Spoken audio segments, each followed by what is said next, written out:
Independence Day. Today I will recite a story on pencil. हम हर साल 15 अगस्त को हमारा नेशनल फेस्टिवल सेलिब्रेट करते हैं। क्या उनके लिए, जो हमारे फ्रीडम फाइटर्स थे, उनके लिए कुछ परफॉर्मेंस देना, स्पीच देना, कुछ डांस परफॉर्म करना, क्या केवल यही उनके लिए सच्ची श्रद्धांजलि है? या फिर उनको सच्ची श्रद्धांजलि देने के लिए हमें हमारी सोसाइटी, हमारे नेशन को उन्नत करने के लिए कुछ और भी करना चाहिए? सबसे पहली सीढ़ी हमें खुद को, हमारे नैतिक मूल्यों को और हमें खुद को इतना काबिल बनाना चाहिए कि हम हमारी सोसाइटी और अपने नेशन के लिए कुछ कर सके। आज मैं आपको एक छोटी सी स्टोरी सुनाऊंगी जिससे हम सब आप मोटिवेट हो सकते हैं। एक बार पेंसिल और पेन दोनों के बीच बहस शुरू हो जाती है और पेंसिल से कहता है कि मैं कितना अट्रैक्टिव, कितने सुंदर एक प्लास्टिक का बना हुआ हूँ जो कि दिखने में बहुत ही अट्रैक्टिव है।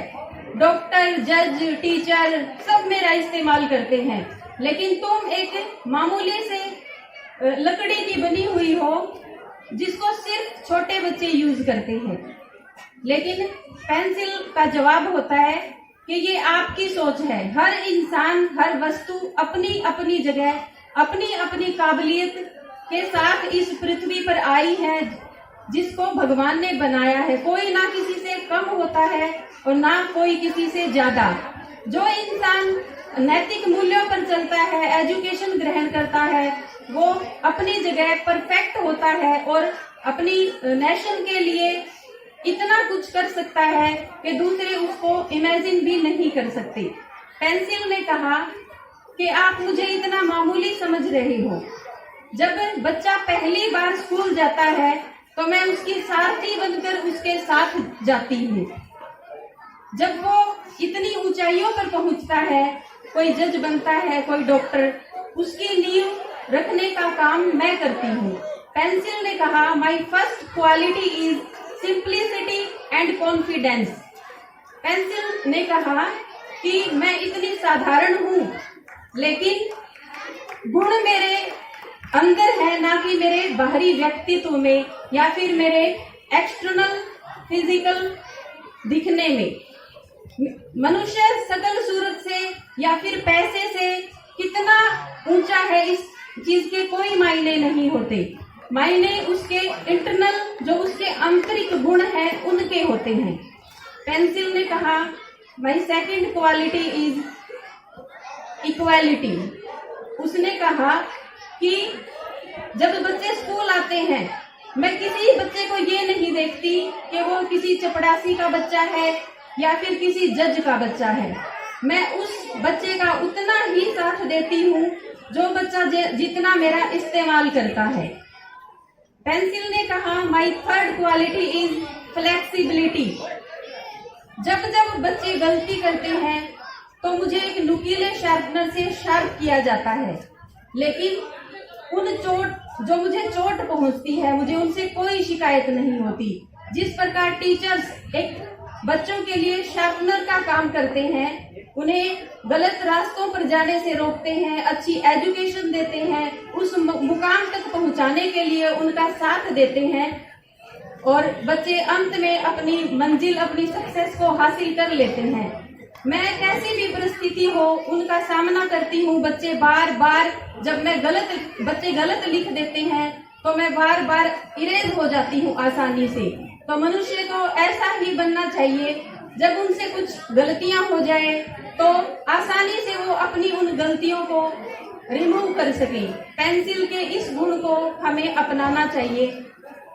अंत में मैं यही कहना चाहूंगी, हम अपने नेशन को या फिर हमारे देश के फ्रीडम फाइटर्स को तभी सच्ची श्रद्धांजलि दे सकते हैं जब हम अंदर से अपने आप को चेंज करेंगे। और अंत में मैं धन्यवाद देना चाहूंगी प्रिंसिपल सर का, जो उन्होंने मुझे इतने हमारे देश के नेशनल फेस्टिवल में स्कूल में आने का मुझे निमंत्रण दिया। Thank you. जय हिंद। पहले एक बच्ची ने बहुत अच्छी कविता सुनाई थी स्पोर्ट्स के बारे में, तो मैं उसको सुन के यहाँ रोक नहीं सका। तो आज मैं यहाँ शिक्षा के मंदिर में मुझे सभी बच्चे इकट्ठे दिखाई दिए, तो मैं आपको बताना चाहता हूँ हमारे गांव का इतिहास स्पोर्ट्स में बहुत अच्छा रहा है। वॉलीबॉल के बहुत अच्छे प्लेयर रहे हैं, कबड्डी में भी हमारे बहुत अच्छे प्लेयर रहे हैं, और हमारे आदरणीय राजेंद्र जी सीनियर प्लेयर साइड में खड़े हुए मुझे दिखाई दे रहे हैं, बहुत अच्छे प्लेयर थे। सर एक बार इनके लिए बच्चों एक बार तालियां राजेंद्र जी के लिए। सर एक बार राजेंद्र जी नेक्स्ट मंच पे आओ प्लीज। बहुत अच्छे प्लेयर, कबड्डी के बहुत अच्छे प्लेयर हैं, और अभी थोड़ी देर पहले कबड्डी के और भी अच्छे प्लेयर दिख रहे थे यहाँ सभी जो अभी आर्मी में हैं। तो सर मैं आपको बताना चाहता हूँ राजेंद्र जी एक पीछे, राजेंद्र जी और आ रहे हैं, दोनों अच्छे प्लेयर रहे हैं। राजेंद्र जी सर्कल कबड्डी के एक बार आओ मंच पे। तो सर मैं आपको बताना चाहता हूँ हमारा कबड्डी का बहुत बढ़िया गांव का अच्छा इतिहास रहा है, तो मैं चाहता हूँ आपके साथ साथ हम भी आपका सहयोग करें। यहाँ स्कूल में जो पढ़ाई होती है उसमें गेम का बहुत कम टाइम मिलता है, तो उसमें प्लेयर नहीं बन सकता। तो मैं भी कबड्डी से ही हूँ और NIS करके बेंगलोर से अभी आया हूँ। तो मैं चाहता हूँ छोटे बच्चे जो 15 साल तक के बच्चे हैं वो शाम को जो भी एक्सरसाइज प्रैक्टिस करना चाहता है कबड्डी की अपनी एकेडमी में आए और उनकी अच्छी प्रैक्टिस करवाई जाएगी। तो अभी सर एक रिढाना गांव है सोनीपत में, तो वहाँ गांव में किसी के पास जमीन नहीं है, आधा किला है और किसी के पास ना ही है। तो वहाँ का हर घर में एयरफोर्स और नेवी या आर्मी में हर घर में प्लेयर है, तो वो सारे स्पोर्ट्स से गए हैं। तो मैं चाहता हूँ आप शिक्षा के साथ साथ स्पोर्ट्स में भी आगे बढ़िए और अपने गांव का नाम रोशन कीजिए। तो अभी बच्ची ने बताया अपने देश का नाम, उसमें लगभग प्लेयर अपने हरियाणा से है, तो मैं चाहता हूँ उस हरियाणा में भी अपने गांव का नाम हो, बहुत मजा आएगा। आप इस चीज में मेरे साथ में पीछे खड़े हैं कुछ साथी, वो भी सहयोग करेंगे और आप शाम को यहाँ आके अपना स्पोर्ट्स के बारे में कुछ जानकारी ले सकते हैं और अच्छा सीख सकते हैं। तो आज शाम से ही हम स्पोर्ट्स का कबड्डी का शुरू करवाने जा रहे हैं। धन्यवाद सर। और जैसा रविंद्र सर ने बताया था कि यहाँ पुराने समय में या पीछे कई सालों से अच्छे खिलाड़ी रहे हैं जिन्होंने समाज में अपना नाम रोशन किया है, तो उसी कड़ी को निभाते हुए मैंने एकेडमिक जो सतर पर है हमने अच्छा परिणाम लाने की कोशिश की है। और मैं गांव वालों को विशेषकर रविंद्र जी को बताना चाहूँगा कि मेरे स्टाफ की वजह से, बच्चों की मेहनत की वजह से हमारी जो साइंस फैकल्टी है उसका 100% रिजल्ट था। +2 की बात कर रहा हूँ मैं, और कॉमर्स में भी 100% रिजल्ट था, और आर्ट्स में जो था वो 95% था। और ये सभी इसी वजह से हुआ है कि मेरे जो अध्यापक साथी हैं वो काफ़ी मेहनती हैं, उन्होंने काफ़ी मेहनत से कार्य करवाया है, और कुछ बच्चों की भी क्षमता है कि जिन्होंने इसको सीखा।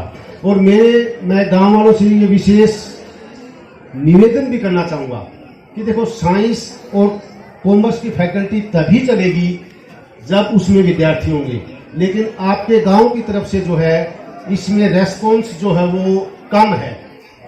अब साइंस में आपके गांव की मुश्किल से 3 या 4 बच्चियां हैं, ऐसे ही कॉमर्स में ये तो दूसरे गांव से बच्चे आ जाते हैं। तो हमारी जो साइंस और जो कॉमर्स फैकल्टी बची हुई है, नहीं अगर ये फैकल्टी एक बार चली गई तो दोबारा आने बड़ी मुश्किल हो जाती है। तो इसलिए मेरा ग्रामवासियों से विशेष नम्र निवेदन है कि आप अपने बच्चों को यहाँ भेजिए। सरकारी जो विद्यालय है यहाँ इस समय फिलहाल बहुत बढ़िया स्टाफ आया हुआ, पीछे भी था, ऐसी कोई बात नहीं है। सरकारी कोई स्कूल हो चाहे उसका स्टाफ बढ़िया होता है, लेकिन हम लोग जो हैं हमारी विचारधारा में परिवर्तन आ गया है कि हम सरकारी स्कूल में जो है पढ़ाना नहीं चाहते हैं। हम चाहते हैं कि प्राइवेट स्कूल में पढ़े। कई बार क्या भी होता है कि कुछ कार्य ऐसे हो जाते हैं, जैसे एक गली है, उस गली के अंदर अगर 10 परिवार के बच्चे जा रहे हैं ना जी प्राइवेट में, तो 11वां भी ऑटोमेटिक प्राइवेट में जाएगा। क्यों? क्योंकि कहेगा कि ये तो सरकारी बच्चे हैं, सरकारी स्कूल में पढ़ने वाले बच्चे हैं, यानी उनको जो है हीन भावना से देखा जाए। तो मेरा सभी से निवेदन है कि वो बच्चों को जो है अपने सरकारी विद्यालय में पढ़ाएं, ताकि आपकी ये संस्था चलती रहे। किसी भी चीज का क्या फायदा हुआ, क्या नुकसान हुआ है, हमें तभी पता चलता है जब वो चीज धीरे धीरे खत्म हो जाती है। तो मैं मंचासीन आज के मुख्य अतिथि श्रीमती कुसुम जी, विशेष अतिथि श्री सुमन जी और मंच के ऊपर जितने भी विराजमान हैं, गांव से आए हुए बुजुर्गों और प्यारे बच्चों, सभी को जो है स्वतंत्रता दिवस की एक बार फिर बधाई। और मैं अपने चीफ गेस्ट और विशेष जो चीफ गेस्ट है उनका धन्यवाद करना चाहूंगा, क्योंकि देखो इतनी गर्मी में ये 3-3.5-4 घंटे हो गए, इन्होंने हमें समय दिया, इनके लिए इनका धन्यवाद। और जो भी मंचासीन है सभी का धन्यवाद। और गांव वालों ने जो जितने भी आए हुए हैं, जिन्होंने सुना, मेरे विद्यार्थियों का हौसला बढ़ाया, इसके लिए उनका भी धन्यवाद। और जितने पार्टिसिपेंट थे, जितने बच्चे थे जिन्होंने अपना ये कला दिखाई, उन बच्चों का भी बहुत बहुत धन्यवाद। और उन बच्चों को सिखाने के लिए मेरे स्टाफ ने जितना सहयोग दिया, उन सभी का बहुत बहुत धन्यवाद। यानी कहने की ये बात है कि इस काम में, इस सेलिब्रेशन में जो परोक्ष और प्रत्यक्ष रूप से इसकी सफलता के लिए जुड़े हुए थे, मैं सभी का बहुत बहुत धन्यवाद करता हूं। Thank you. एक बार आपको फिर शुभकामनाएं। जय हिंद।